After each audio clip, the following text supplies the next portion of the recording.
Halo, dengan Inovasi Teknologi Surya, dengan saya Ilham Firdaus. Hari ini saya ingin melakukan review terhadap baterai Optelion Power System yang telah dimodifikasi menjadi tegangan 12 volt. Nah, di depan saya ini terdapat dua buah baterai Optelion Power System yang di sini masih original, yaitu dengan tegangan kerja di 10,8 volt, dan yang ini sudah saya modifikasi menjadi tegangan 12 volt. Untuk membedakannya, makanya di sini saya berikan plastik dan di sana ada voltmeter. Dan di sini sudah menunjukkan angka 12,7 dan di sana sudah menunjukkan tegangan 10,8 volt. Apa aja yang saya modifikasi? Pada aslinya, baterai Optelion Power System ini tidak memiliki BMS. Dia memiliki BMS terpusat sehingga terdapat port serial komunikasinya. Serial komunikasinya seperti ini. Nah, sini adalah port yang menghubungkan menuju BMS. Sini di belakangnya yang menuju baterai. Ini menuju masing-masing seri, misalkan seri pertama, seri kedua, seri ketiga, dan juga sensor suhunya. Kemudian yang di sebelah sini adalah port untuk mengendalikan kipas angin. Karena kita ingin mengubah tegangan 10,8 volt ini menjadi tegangan 12 volt, sehingga kita tidak memerlukan modul ini lagi. Kenapa perlu diubah menjadi 12 volt? Karena aplikasi untuk panel surya itu umumnya berada di tegangan 12 volt, 24 volt, dan 48 volt. Sedangkan baterai Optelion itu aslinya terdapat 3 tegangan, yaitu mulai dari 7,2 volt, 10,8 volt, dan yang terbesar adalah 39,6 volt. 3 buah tegangan baterai Optelion ini tidak ada yang masuk ke dalam tegangan operasional dari panel surya, yaitu 12, 24, dan 48. Maka dari itu, kita harus mengubah tegangan baterai yang 10,8 volt ini menjadi tegangan 12 volt. Di sini modifikasi yang telah saya lakukan itu, misalkan dari sini tidak ada BMS-nya, di sini saya sudah menambahkan BMS, sehingga tidak harus terhubung dengan komputer. Battery pack ini sudah dapat berjalan secara standalone. Kemudian kipas anginnya juga sudah saya modifikasi sehingga jika baterai ini panas saat pengecasan, karena umumnya baterai itu panas saat pengecasan, saat menyentuh suhu sebesar 45 derajat Celcius, kipas angin ini akan otomatis menyala. Nah, itu dia yang telah saya modifikasi dari baterai Optelion 10,8 menjadi 12 volt. Membedakan antara baterai lithium 18650 rakitan atau DIY dengan baterai ini adalah, pertama, karena ini untuk aslinya baterai electric vehicle atau mobil listrik. Umumnya baterai mobil listrik itu diletakkan pada bagian dasar, bagian lantai dari si mobil listrik. Makanya bentuknya ini didesain untuk memanjang dan mendatar. Kemudian bahannya ini, pembungkusnya plastiknya itu terbuat dari plastik ABS sehingga kuat dan awet. Berbeda dengan baterai DIY custom yang hanya menggunakan lapisan plastik saja. Kemudian baterai ini sudah memiliki sistem pendingin, sedangkan baterai pack custom itu belum ada sistem pendinginannya. Itu yang membedakan antara baterai pack custom DIY juga menggunakan Optelion.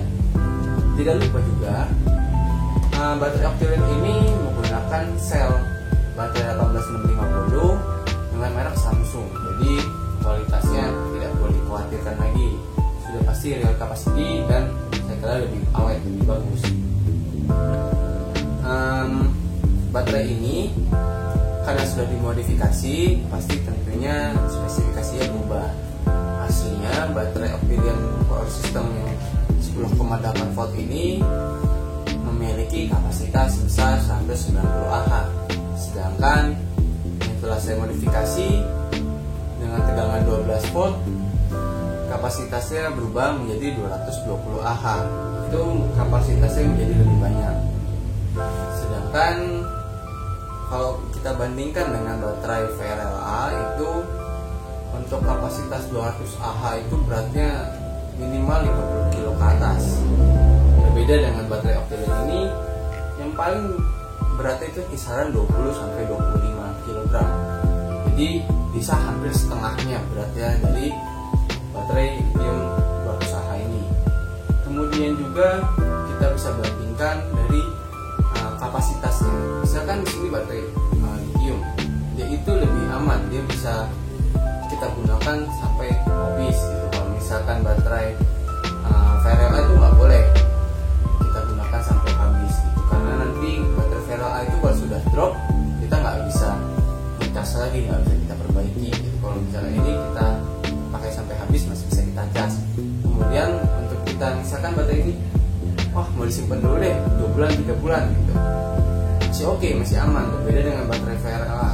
Baterai VRLA jika misalkan tegangannya awalnya 12, sekian, lalu kita biarkan misalkan tadi sebulan, 2 bulan, 3 bulan, tegangannya akan turun, dan kalau sudah drop akan repot nanti untuk naikinnya, nggak bakal bisa, susah.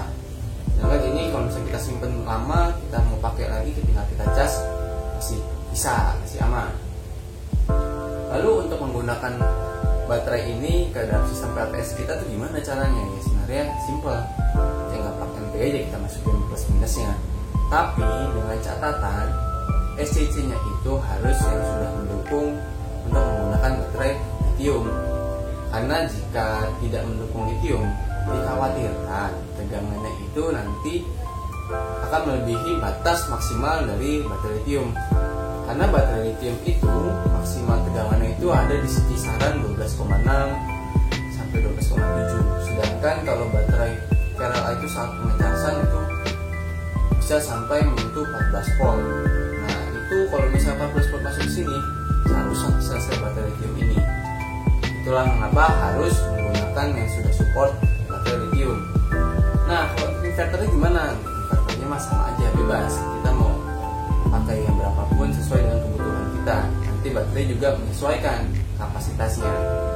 Nah, itu kalau misalkan ingin menggunakan baterai lithium ini untuk aplikasi PLTS. Nah, karena ini sudah tegangannya 12 volt, artinya sudah kita bisa gunakan untuk aplikasi PLTS. Nah, tapi gimana sih kalau misalkan aplikasi baterai ini kita mau pakai buat yang keperluan lain, misalkan untuk off-road atau apa? Oke, nggak masalah, bisa. Yang penting pengecasannya tadi tegangannya harus sesuai, atau jika kita menggunakan charger biasa harus yang sudah mendukung charger lithium, karena tadi tegangannya berbeda. Jika kita cas menggunakan baterai VRLA biasa itu nggak bakal bisa jebol nanti di baterai. Nah, proteksi baterai ini dari BMS juga sudah saya tambahkan memiliki overcharge dan over discharge itu maksimal di 100 ampere sehingga aman, mendekati dengan spesifikasinya yaitu 105 ampere. Sekarang kita langsung demonstrasiin aja gimana kalau kita pakai untuk menyalakan inverter. Nah, di sini saya menggunakan inverter yang saya gunakan saat skripsi, yaitu power inverter sebesar 300 watt pure sine wave. Ini juga umum digunakan untuk PLTS. Nah, di sini kita hubungkan kutub positif dan kutub negatifnya. Kita balik saja. Balik supaya terlihat nanti indikator saat menyala dan tidaknya. Kita hubungkan kutub positif dan kutub negatif. Nah, ini kita nyalakan. Di sini sudah ada indikator warna hijau, berarti inverter ini sudah berhasil dinyalakan menggunakan baterai Octelion ini. Selanjutnya gimana kalau kita tambahkan beban? Misalkan kita menggunakan beban kipas angin yang kita pasang menuju si power inverter. Apakah bisa menyala? Kita lihat. Menyalakan 1, 2, 3.